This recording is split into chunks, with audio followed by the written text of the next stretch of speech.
chungin lalpa rong borula la sa chungin ama chuan lo kal ro lalpa thuani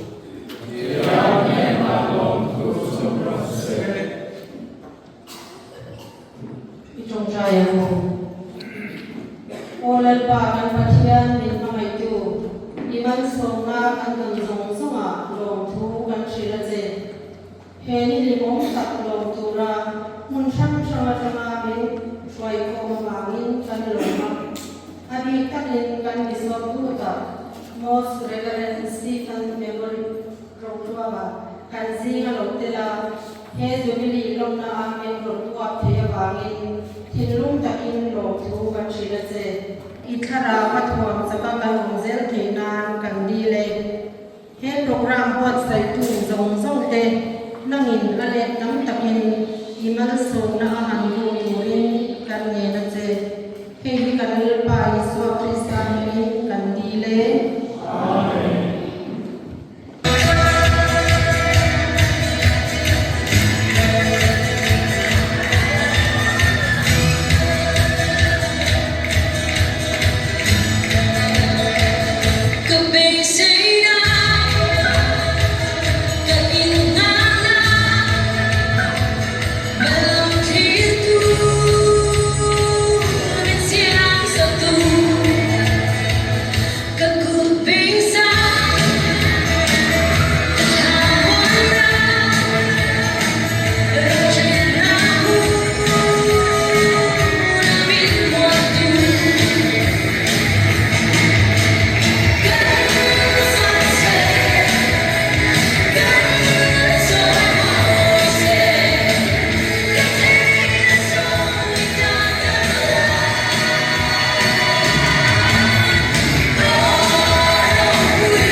Tonight, welcome speech and felicitation is so in the Turin. Father Denise Delta SDB and Sobe. Also is on here.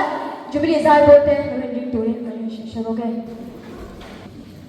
Saya Jubilee is like Buksuma. It was into here in Roxy. Kata rapu sama tak ada most reverend Stephen Buksuma. Itu mungkin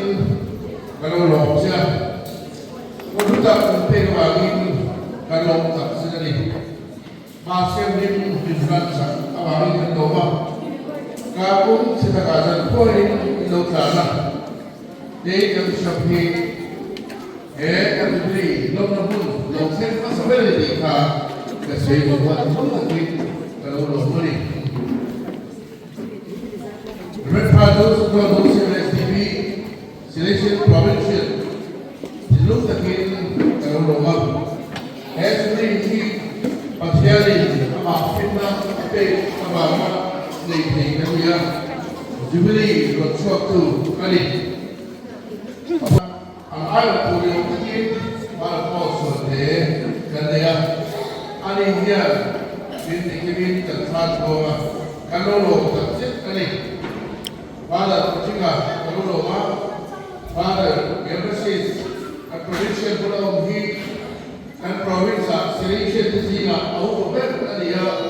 India Martha, Somudon, missionary of the Pulahian and the Fisher, Ani, Amani Pulika, Ani. Kamizo, Sister Say, in Big Say, Pura Say, actually local better. Kalau kita doktor hari ini, doktor semua hari ini kalau doktor ada punya pula kasih terjong sokte tidak mungkin kalau doktor semua. Tapi mungkin buat lokal bangsa semua kalau dia semua ni. Jual kabar doktor, kemudian kabar Francis, James, Andrew, Boniface. Brother Javier, remind them, they brother Saturday, brother relax to brother, when you want it, no proof, the symbolic the king, and so any hereby rely for can mark the different moment, mà sẽ chỉ lúc được tin cho nó một chiều ấy đi. Sau bây giờ thứ gì nó bằng thế sẽ bằng cái trắng thế mà kia trắng thế lệ họ sẽ đóng lệ và thông sao họ sẽ thế họ sẽ đóng lệ formation họ trắng thế à cần đi training lại với sau rất thế thì lúc được tin cái lúc một chiều ấy đi.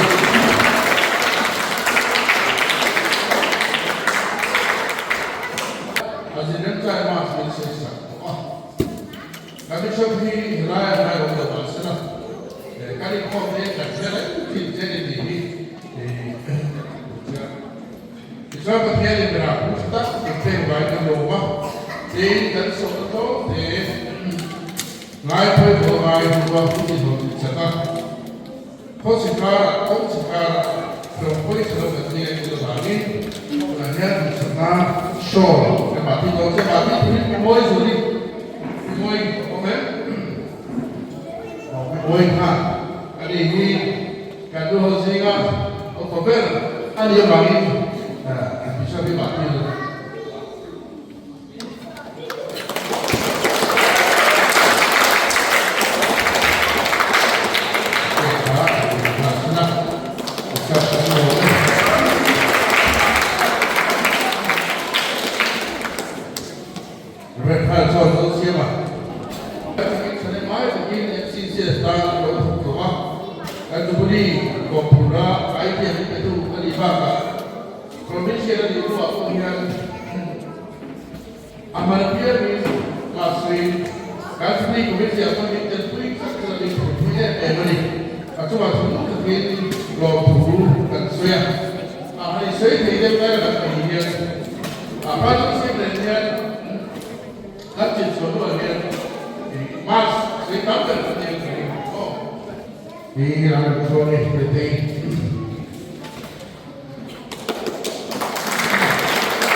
Kan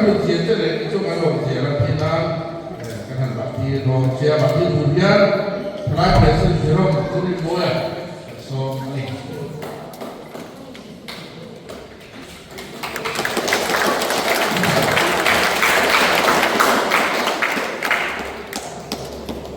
Ku Benjamin Kiba, bukan selama Turi kira Boya. Ya, Isawun kata Islam terikan pasal apa amat sih bipang ini. Regular tak ini kau tu amat tu cukup bukan ni. Ni tidak itu boleh siap sama. Kau ini cuma benda kau ni amat sebenarnya ni anu orang sedang sebenarnya tidak boleh sedang. Suku ketua ni amat cuma kan dong ani. Kalau itu pada dua, apa lebih ingin bukan untuk kalau sedang pahingin apa tak kalau kalau physical presence, kalau ketika di pai berupa itu maksudnya bafa kalau apa kan, apa duri kelas kami, sama mudah lagi. Kau kan itu tak ikut macam ada itu dia ni kau kan kau kan dua kau ada nanti kan tak ada siapa apa yang kau ada itu ada pekor ada macam tu macam punya cuma kan normal asu ketua hilaya anong tuin terlepas kita kau beri putar di baik anong turin asu buat aku kalau sama senang apa turin kita macam putar di baik macam affirmation affirm one of them kami kadang dalam ni pujuk ni pai apa macam mana cuba cuba dia nak fikir pula jadi ni malu tak cuba ni pun doa utama tak tidak ada ya father brother sister all those macam ni arena cuba ni rami kita ni cari yang kita suci ni tu macam gue sih kita coba kan doa dia mah kan coba nanti nak kena bagi nak apa kenapa hebat ini kalau dia khususnya apa ekonomi kalau sudah khususnya apa ni kali populer itu kan leader kali kau yang kiba mifin kali masih min hausi kali itu pula aku tu pun terhau sekali When I heard the hotel, I don't want to show a Harama boy, and Bangin, can he at for something Arabira, Arabira, to the humble of tyranny. To actually, as one of money for him, I read some, but he made it up. Thursday, he left some here, father, sister, 10, father, 10, and if I have a chin, soon for, and the young, and so I know, I saw a paper of money. Dia tina dengan Pak Tina, jadi saya handle ini sudah.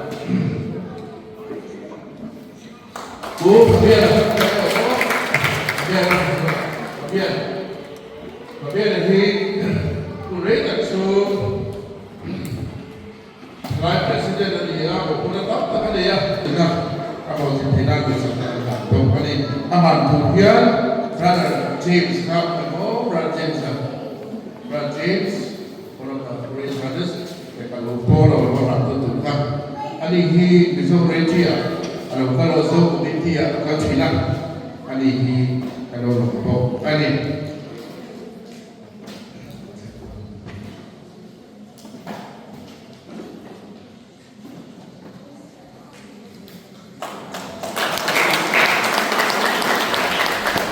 We are very privileged to have in our midst Director of our college, Father Sunil Barla. Please do come. Father, in the midst of his very busy schedule today, he makes sure he's with us. And after supper, he has gone to the parish. Father is a young, a very vibrant, Salesian lively. Father is a doctor in liturgy. And Father is Director from the month of June. He's heading our community. And thank you, Father, for the permission and everything that is offered to us for the celebration of our Jubilee. I would like to request Brother Francis, if he's there. Brother Francis, please come. We have two more. May I call upon Father Gervasis, please come. Father Gervasis, please come. Please come. Father is the senior most member, 93 years old. Till today he needs no special food. Father sits for confession every day, never misses prayer. No special diet, absolutely. And he's available in all the neighboring communities for confession till today.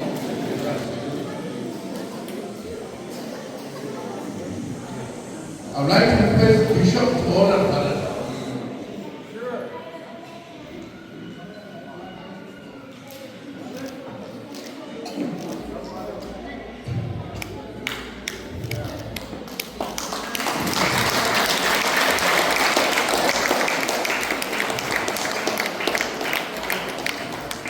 Lastly, but not the least,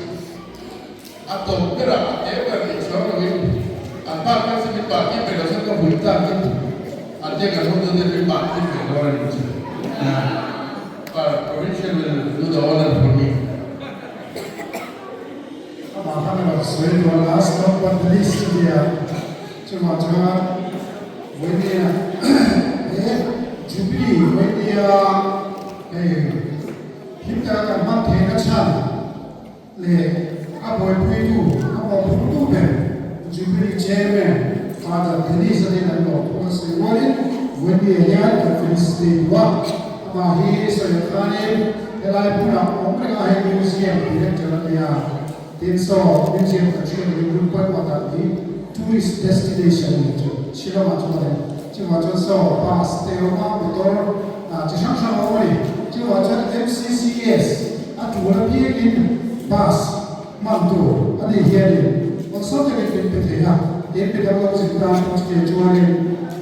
atau kaya MCCS dan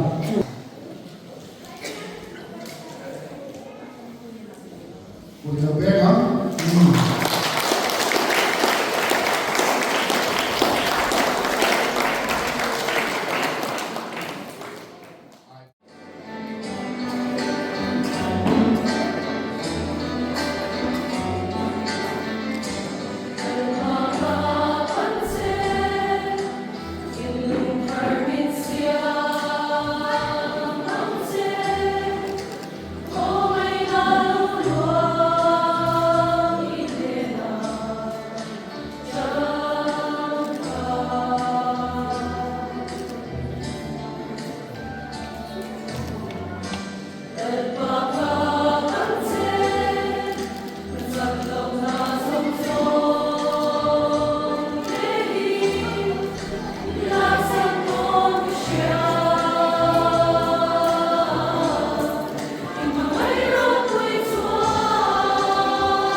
te helai problem kun ta ta ra ka te tin kan brother te MCCS members of some le chupa pa wal ko jam zona na jam te na jam kan sa so te in sa vai ala sain jubilee chibe ka u chewani ekum som ni pa silver jubilee kan lo mania MCCS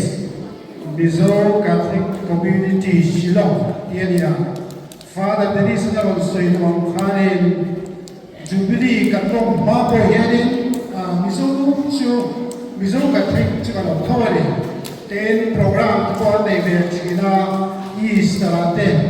Henai Plano to Father Zilai Seminar of Ten Judia Chino organized of China we call China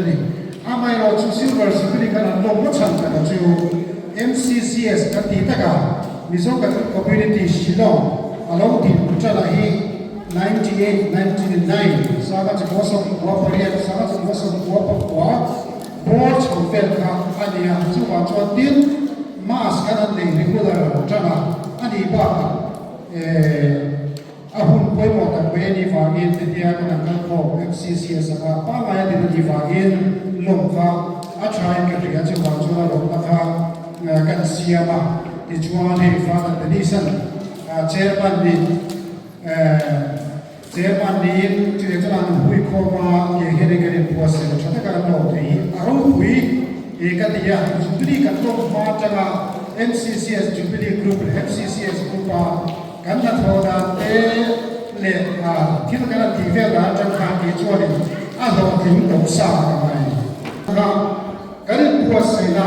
ta kan ti ko lo kan ti te kan meeting ate kha ma te kan ko so na chu ko ka ko ma kha bi ka ka pwe a lo tin to sa ni ka hie chuan hi apun tron ta chu magazine ka ti so video ra pharin kan on sia ko lo pu to da on sia ka marka ha on sia ko ka on sia ko ka thia ka on sia ka ni ta chu apun tron ta ka chu MCCS hi e tu ma chu se pharin dei father ke ka ko father antu ate father august ke ko henaya online brother ti ha ko ti khanin sunday oratory ka thi sunday pia ka oratory ka ti ministry kan ne ni chorin ke ni miso ko cho miso family ko ko ne bo tung tra na ne pe ka ti ga ko khan na chu thi na ni ta cho tung tra na ko te pui thi to a ma ro chu a mu ho ba ka ko ba mas miso tra han ne ka chu mas sai ko ko no chu wa cha na ne ngai lo wa chu an ne point is the ve la ko ina e bo pu mi na te ko das chen te da de ting ve la ko lo ne ko thi chuan from south to bosom prophecy for it vela khanin he marka yelama zilai lawa sen to lisa chuan tan fal chong sa yela khami kha buka rutina te chu andi khanin easter te was sai to bin episode family ka ko chwa ke ko lan chana chuan polosis vandal to aron thik ve ya ani chu kwa kana ko ma so chuan ani khanin katia marka te ho de khanen mizo helaya om song song chu ko om song song te ten chu ka seminary on te sister te kha ho song song khat lo chu ka hostel ane chok address an la buka e chuanin mizo Catholic Community Directory an dia khami kha siama chu wa chu ne kum sa chu ko song ko pariata regency ka ti 97 junior na here Poloisis Vandal to le afapa brandon kal hot me ka wai ka na ni ta chu ne kan india ta chu ne mizo zong zong kan kan mi ka la a thil ti tu ta kha asaya easter ta kan hong ho ma ti ni kho ta kan de ho ha zilai tam ta shiloma hia atom via a thil zilai tam ta chu ho ne chu kan kho ma ti do chu pol da ko sa ta sunday ani ya ani kho mai thi na roto mo English pass ko bahasa ko ta cha ko chula atia chu dia chu pulta chok alita chu chu dia MCCS silver jubilee kan to kan school khan sa cha ko sa ko ko chok fel kha de gan ria kan no bane te chu dia chu dia chu dia chong ni tin mas te the ni ma wi thia mas sai the ko kan de no ni Father Christus Oma, Oriental Theological College Rector Nia, Father John Francis Chang Oma, John Father Clement Chang Hai Oma Bukua, Holy Cross Lampak Father. John Kumsang Kuma, Theological College Sirin Heda Heriko Ta, Theological College Kansilai Brother Tesoyaka, Sunday Pegin Confess Oga, Ministry Oratory, Tinklamate, Piata Kansuaka. Masa kumkhanda hachuni khasi chok ta ka sir ve ku wangin khasi khuwa khoi kha ya da kumkhanda ka kalani sam ni sam ni tanga sam ni tanga sam ni pa kha kha amai ro chu ka ngai tua e hamai puna ka nom lain miso ma se mo nge mo chalai ta animation ke mo program tam nei ve leila ti ru ka nei ta na trip pro hamen ne ya na ka hoin ne ya tin garo hoin ne poka ke mani miso ko karin hui khom chonin na chu te ka program nei te ka pani di kha ka ngai to chuak ta fa la ta ne na ka ti da miso oratory a ka kal ve mo ni miso community ila te miso student of virtual chonin to chuakin house visit te na chai master nei la chu te chu ki te na pani ka tia atira hachuna phalvak lawa amai ro chu phalna bit peta ke ma le Father Henry Myanmar mi to chu Myanmar ro pa ani khamin kal tira Father Henry ne ka kan chuak tu ta ne chuan Father Pravin ne Father Edward ke ma aya senior ka senior ne ya ani po khai an lo tran ve tho tho ma se ni ka chu mizo ni lo po ba khani mizo family to alvel kai mo chai na nei zo se wa ni me ba chu ke ma ra an wei ho le chuan ka tel ruwa khani youth center a hianin bulkan tra chota promotions bala to lo kala ti chuanin thakata voi khat mas ka nega adang song chong ni na chu house visit ka nega chu de chuanin bulkan tra ta ni chu de chu bulkan tra ku khan to bulkan tra hu chuanin promotions bala to khani hetia thakata voi khat chok nei chu ap voi tha a chong ni ya amas nei thu tu nei ka chechian ko si no chu ba chon ni ti nei me mo mi so chu ma kan nei the ni lo poin sa ko ma soi the English ma soi the Father tu po an lo ka da chuan mas kan nei me do de ti ro na nei da chuan youth center a hian ni kum sam ni pan ni mas regular ka kan nei ko chu sam ni pan ni ko chu lam pa sam ni pan ni lam pa ni chu ti chu ne a chu kan nei cha chu ta English passing Father Chinya Joseph, Director of Youth Center, Don Bosco Youth Center, Kanin, Koi Tamta, Midnight Pui Bukani, Bishop Pinasoyan Kanin, Bishop Harkat Naidu, Bishop Episcopal Ordination at Naidu, Kanin, Silomar Zina, Chonin Youth Center, Kanin, Hovin, Bishop Harno Na, Mas, the Poka, Akanpoy, Kota, Chotakin, Katiakana, welcome there. Mozart, mi som ni som na kon ya lo lai chu ka lo khom ba to ni chu de chu pul ka tra chou ta chuan Easter ne kan hun pui nam bera chu Easter nia Easter a hin wai ka the ne ya Easter a wai che tu rin tho lo kan khona de chu ba ka kan basal ka chu lai chuan ni thuna kan nu ho de te le le ti lam pa ki an lai ti to ba ko se ba la du le ka fa pa ne ko zil lai le te khat ni me prada te Saturday ni so bichu bazar kan huwa bazar na lu kan panga chuan achung na tu kan ti gas de he store lo so mai kan ho de kan center a hian kan pang thin na ni chu hun lai chuan de chu hun lai o sin lai chu mai famia de chuan in ka trade a baby udwa fadu emi hu ma hiana chungai ka program pan le tura ka program da ni khai khim dai la ma ka son da chu ro wi da ni chulai churin chok chin deu tak takin program chok chin tak takin kan le ani ko ngok to pe ya fiam thu ne chuan chu bi zo hu chia bun ka tan zo hu chia chuan ei Father James de Father Kalim la tum sa te no ke ka ve ya Father John Chang sa ra ko ka ti chuan bi zo community ha chang chou ta ni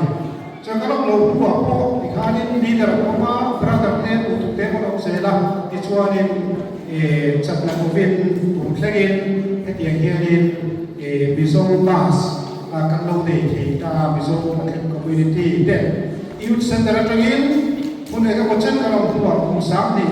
so pariat te atang khanin har sa ta wangin St. Anthony's College kanin somta St. Anthony's College an chapala ma si ko na ka dei thina chu chu nivel ani ka ria covid vel covid khan min bu buai ta covid zo tu atangin Don Bosco Technical School chapala Sunday chuda so de biegin mas ka dei chu zo chole ta ani chu chu makang pe chu ania an so bi ne ra phan ka museum te sister te helai na ro po tora in po sa zerna hun pwede po kali chuwa chuanin silai te le kan brother te kan father te kan sister te zong zong deu to hi atam so shiloma sito ku vero ku ba te o ko ko junia in silai ta tu na officer te le na foi ku te ta foi ku te po ya ko foi ku te po ta shiloma hena no ko ba shiloma St. Anthony's College te St. Mary's te hete hena no zel to ali mi so tam ta ta ma chu si ma chu mi so tlem te ko dia mi so tlem te ko dia ba se he ke ma ni mi so ka thik te hian Sunday ya hela ni ko lo chen tha hian ni ta bi ke kin ke ma ni kan chi ta tam so ke ma ni ka thik te lo protest ko ko is ma te ni chu ma chu in ko bi ka har sa te ko me ma ni ho sa ta ka ma ni kan chho ka the thian le lo so ni ka du ka la cha ke tam ta ko ma ni chu ma chu MCCS na he ti ga lo ko ta ka lo ko la ka lo te na he ti ga ma sa ko se ni ko sa na in kai foi na ko he ti ga ko se hi ama sa pe zilai ka tu ka e me zilai tu na point zilai so tu chua so tu chua ka ka ne he ti ga MCCS mas prasa lo ta sa in khom prasa lo ta sa in khom tu lo ta sa koi am ta fel me me do ke mani hostel ko mani ro chuani ke mani hostel ko jon mas tu the na ama ro cha atam so government hostel ka ti PG ate ko lo ta sa in khom ta cha shi lo tu a po ta ai khom me me tu he na ta ve me tu tam ta ko chu wa MCCS na ka ko ko na ro pui be le lakin zelda na la thaya em tu ka tho te na ti ge de chu ma sa ka lo pros Sunday ya mizo trong ge ya in khom ba ka force de hi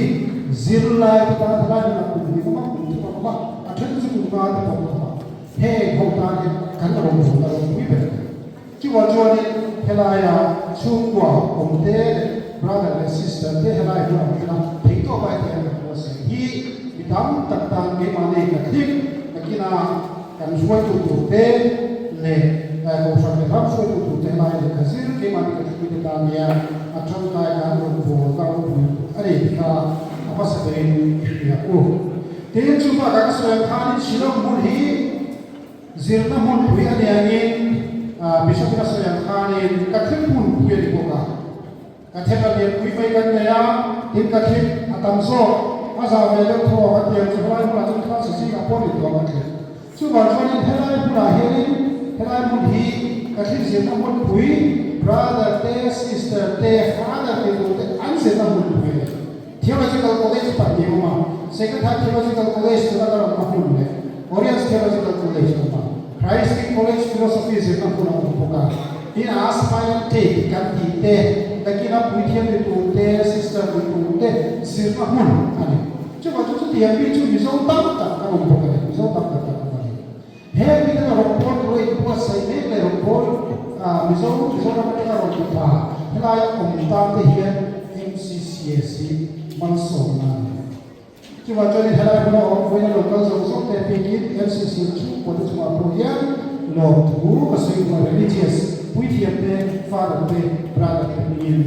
helai ma inong ve a helai na inong ve a helai na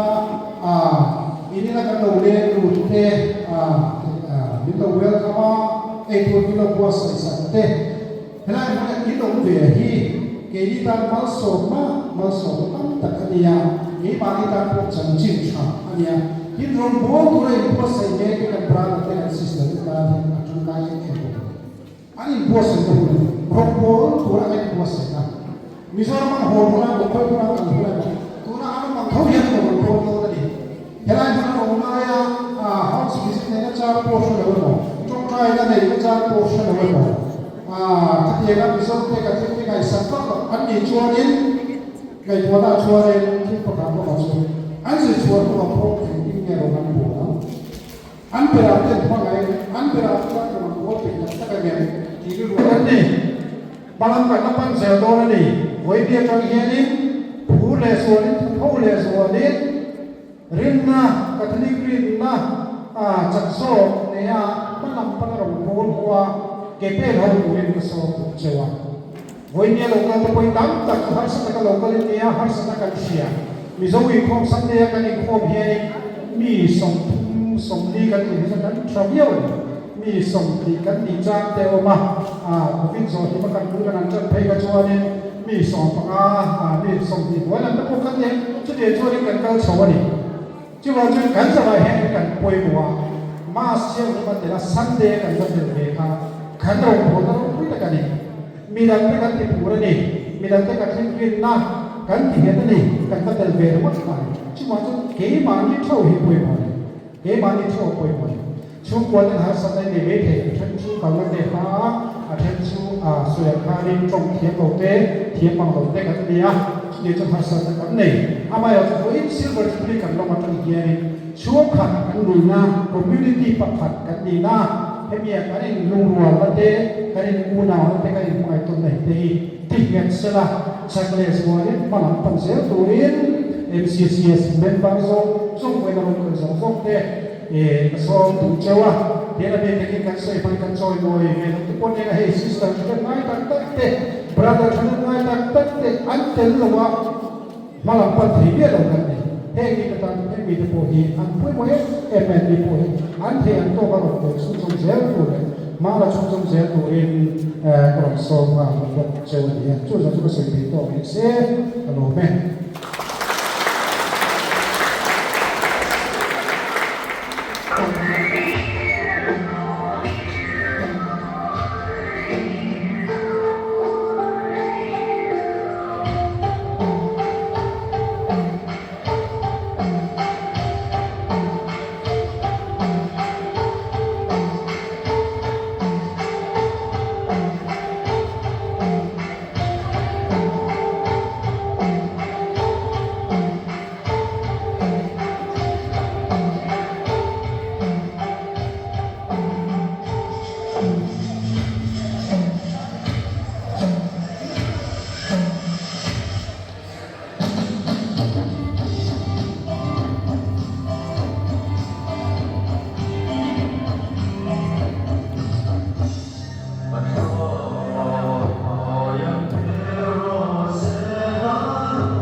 Lalu kan juga cuma waktu saya di bengkel. Kemudian setelah kita kopi, mau ini suasana cuma saya lalu kan saya pulang. Jadi semua yang belajar murid kan semua pun rilis main. Kami kan juga di souvenir for Romani tinggalnya minta tadi mana tahan tua.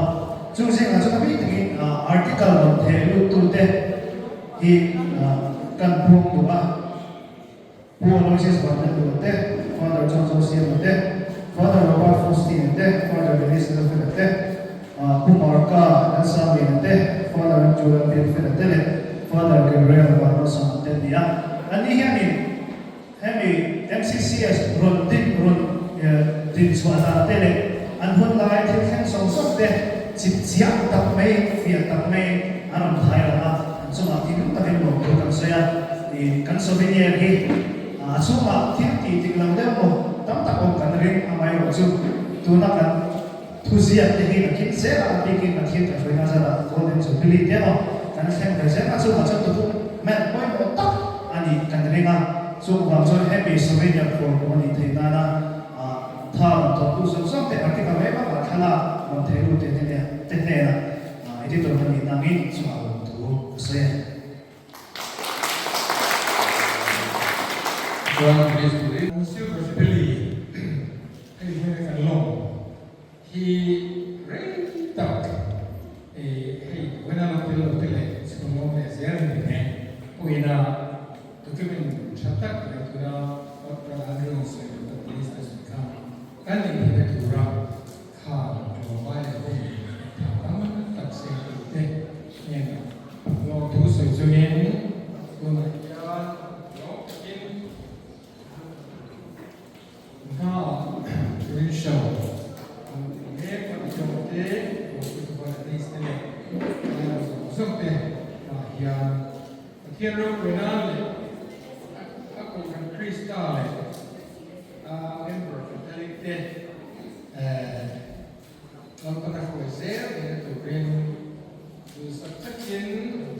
que essa varia chiarle un inspiration na volta que who's okay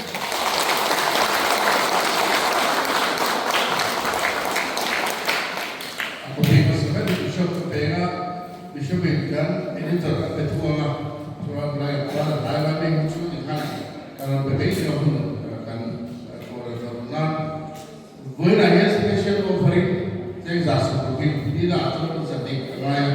với special offering aprin nama namanya thore gitu kalau kita atau mai dengan yang satu ring dengan dia macam mana yang cocok atau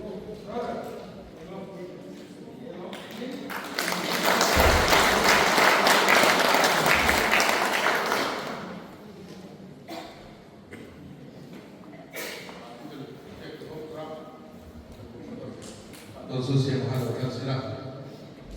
Untuk berjuang itu di bawah artikel tertentu dia, maka kalau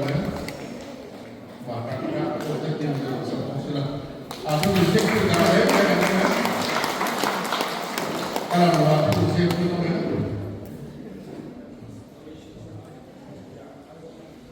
ayah mau cuci cuci cuci dengan berbagai program itu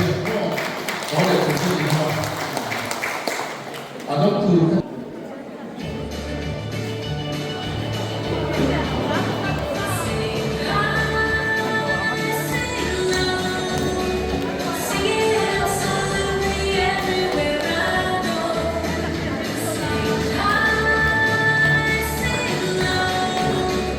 Singing it absolutely everywhere I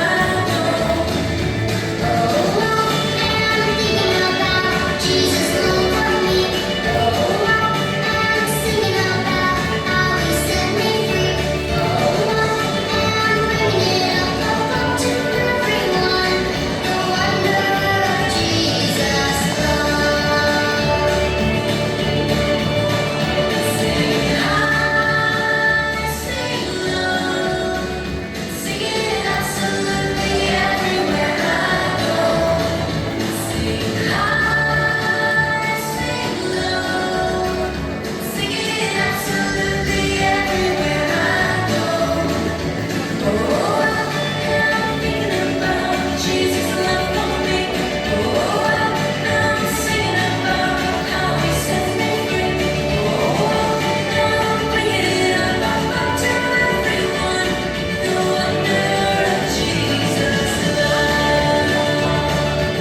participation particularly in program này nếu mà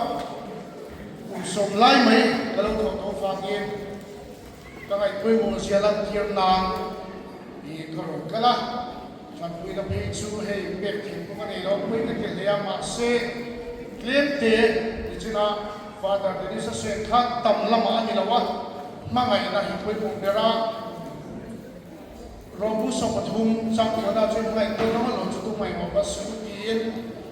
mà cả bút xong một hình chắc xong đi để một hình nào chút ngày thay đồ thiếu biệt khác thì suốt thiếu biệt dùng số mạng thì đằng ai là tầm số cái gì anh ấy cho nên cho việc là bên đi tia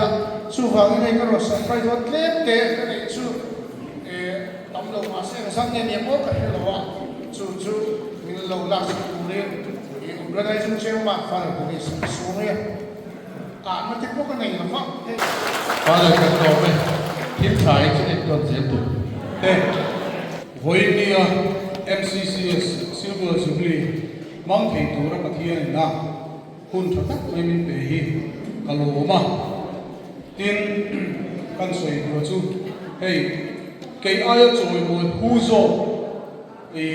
ordir tura dolo bon ordir tura ha koma chu ai gudben sak ka duwa nudin bui kha lo ding sela gudben sak te mo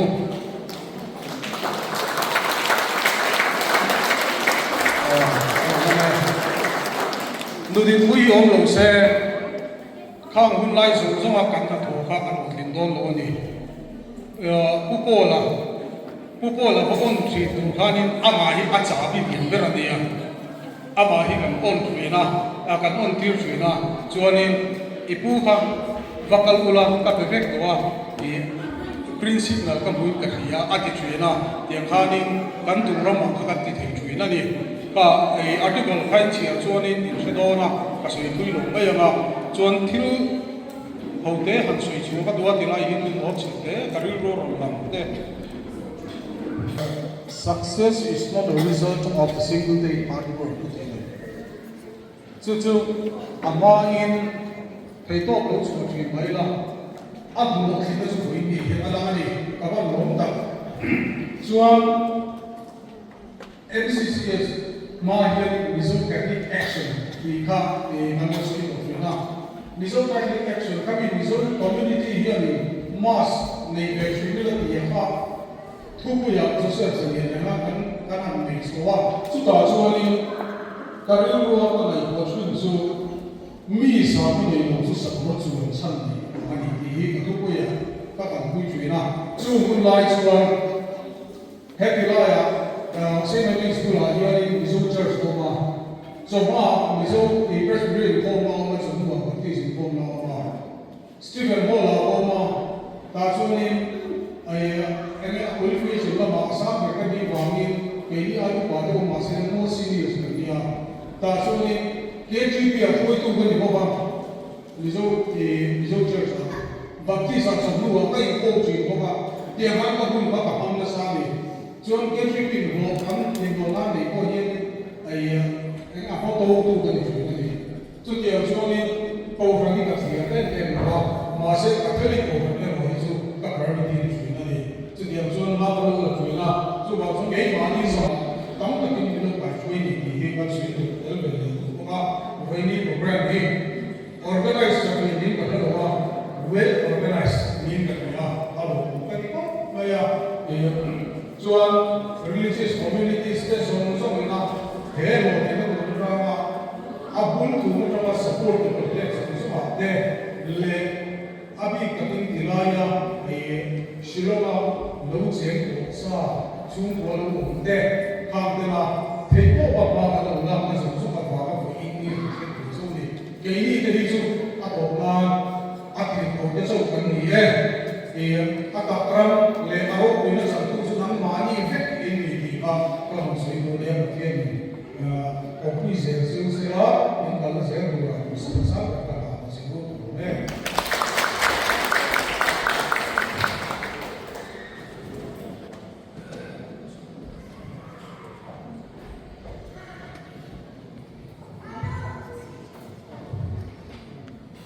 Thế thì cần có cái nó như vậy. Bây giờ 的总总的我也是个别过来，水条跟你的话发了说发哎了跟你把你去了你的是什么的我分跟你啊，水多的你破的这些啊，就水条跟你的话你规划不个应该的话，哎空白你都这样啥那样啊，现这个账费了不个你个把它。MCCS 单卡因点真多min这卡老会的啊，安尼个安尼实在嘛，实在卡因min卡老会的吧卡因嘿，做的这安多老表明这个ฉันได้ไปเสียที่ได้ขั้นสู้ก็สวยต่างก็เอาไว้ตัวเราว่านังนี่ชิโร่ก็ว่าสวยพวกนี้สวยที่เราโซ่ก็ว่าวันนี้เราก็มีข้อพิจารณาแต่ว่าการที่เราต้องนั่งโซ่การจัดเจริญเนี่ยมีใครกันการตัวอาเองมันไม่ได้วิธีเดียวให้สวานี่มันเรียกใครเนี่ยมันการดูแต่ห้องเรียนฉันว่าการเราเด็กชิ้นไรเนี่ย他结婚来呢，专门的有那是一点去啊，发达的第三天土地的三天，人家你提的那个三天，妈妈你看我现在有那爸爸，做那个送啊，做那摆布个车啦，咱们老板给他拿这个钱的啦，老板他提活，他摆去的你，就这样子嘛，你不那个你去来这个来的话，不一定啊，不老。police suite to me kan han hau de hi kong le lam ta ka mai to chuanin anung chat kha zong mai to chuanin anung chat kha le ka anong zong a en thiam ta lo chuanin aro pin anong ka thia chuanin voina chuanin he ti hun lai khanin a vai kha dan chu khwai khwa liên này giúp cái mà in kho là tôi hay sử dụng các loại khác cái mà trên cái thân số hostel ở cái căn như vậy cái hành phô ra cái xe nước qua đi ví dụ mà sẽ ta cho nên anh đang tổ chức ra nữa chỉ cái chuyện của cái căn trên cái chỗ là tổ chức tổ chỉ đang tiền về cái căn gì đó thì cái tiền về nó lúc cái nhà cái oma dirua setiap itu yang sangat mereka kali kerja CCSC apa boleh kerja sawah boleh dan sekarang kita pada boleh buat tu berarti sedih kan si cawjana boleh ni al-tidur ni lau siapa lau tiada人的老爹爹嘛，住民老水上年啦，dia dia dia kan ama tu pasal ni orang dia mungkin kasih aku macam siapa orang ni kan siapa berarti sejak tu nanti aku yang watak ni bah ama yang tu regular aku tu member orang tak nanti MCCS ada izin lah tu yang tu jadi mulai tak boleh diterima deh hilang apa ni kita lalu lalu hati tuan boleh ni siapa hebati dan sinu lagi cari hi kalau tak mewah hemi join sama tu deh the MCCS members sama deh dan regular community miso kasi community hi lovers wazier no se okay